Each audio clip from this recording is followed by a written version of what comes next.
എറണാകുളം തൃക്കാക്കരയിൽ മഞ്ഞപ്പിത്തം ബാധിച്ച യുവാവ് മരിച്ചു. കാക്കനാട് സ്വദേശി ജിബിയാണ് മരിച്ചത്.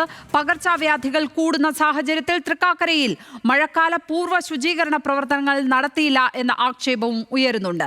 സഹിൻ ആന്റണി ചേരുന്നു വിവരങ്ങളുമായി. സഹിൻ, ഇപ്പോൾ മഞ്ഞപ്പിത്തം ബാധിച്ച് ഒരു യുവാവ് മരിച്ചു എന്നുള്ള വാർത്തയാണ് പുറത്തേക്ക് വരുന്നത്. അത്യന്തം സങ്കടകരമായ കാര്യം. മഞ്ഞപ്പിത്തം ബാധിച്ചുള്ള മരണങ്ങൾ അത് സംസ്ഥാനത്ത് പലയിടങ്ങളിലായി റിപ്പോർട്ട് ചെയ്യുന്ന സാഹചര്യമാണ് ഉള്ളത്. ഈ മഴക്കാല പൂർവ്വ ശുചീകരണവുമായി ബന്ധപ്പെട്ടടക്കം അവിടെ ആക്ഷേപങ്ങൾ ഉയരുകയാണ്.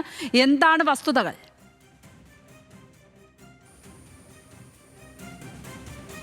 ലക്ഷ്മി, നമ്മൾക്കറിയാം തൃക്കാക്കര മേഖലകളിൽ മഞ്ഞപ്പിത്തം ഇടയ്ക്കിടയ്ക്ക് ഇങ്ങനെ സംഭവിക്കാറുണ്ട്.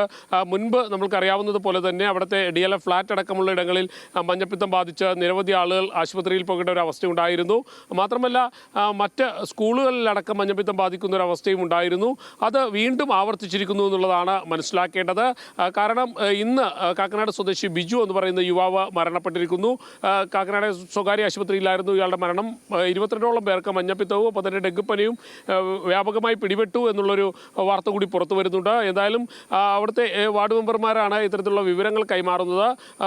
മഴക്കാല ശുചീകരണ പ്രവർത്തനങ്ങൾ കാര്യമായി നടന്നില്ല എന്നുള്ളൊരു ആക്ഷേപം നിലനിൽക്കുകയാണ്. തൃക്കാക്കര നഗരസഭയെ സംബന്ധിച്ചിടത്തോളം കാര്യമായ ഇടപെടലുകൾ ഉണ്ടാകുന്നില്ല എന്നുള്ളതാണ് ഇതിൽ അവിടുത്തെ വാർഡ് മെമ്പർമാർ അടക്കമുള്ളവർക്ക് പറയാനുള്ളത്. ലക്ഷ്മി, തീർച്ചയായും 2024 കഴിഞ്ഞ വർഷം മാത്രം 64 മരണങ്ങൾ ആകെ റിപ്പോർട്ട് ചെയ്തിട്ടുണ്ട് സംസ്ഥാനത്ത് മഞ്ഞപ്പിത്തം ബാധിച്ചുള്ള.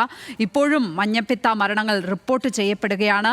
മഴക്കാല പൂർവ്വ ശുചീകരണത്തിന്റെ കാര്യത്തിലടക്കം ആക്ഷേപങ്ങൾ അവിടെ ഉയരുന്നുമുണ്ട്. തൃക്കാക്കരയിലാണ് ഇപ്പോൾ ഏറ്റവും ഒടുവിലത്തെ മരണം റിപ്പോർട്ട് ചെയ്തിരിക്കുന്നത്. സഹിൻ ആന്റണിയാണ് വിവരങ്ങൾ പങ്കുവച്ചത്. ഇപ്പോൾ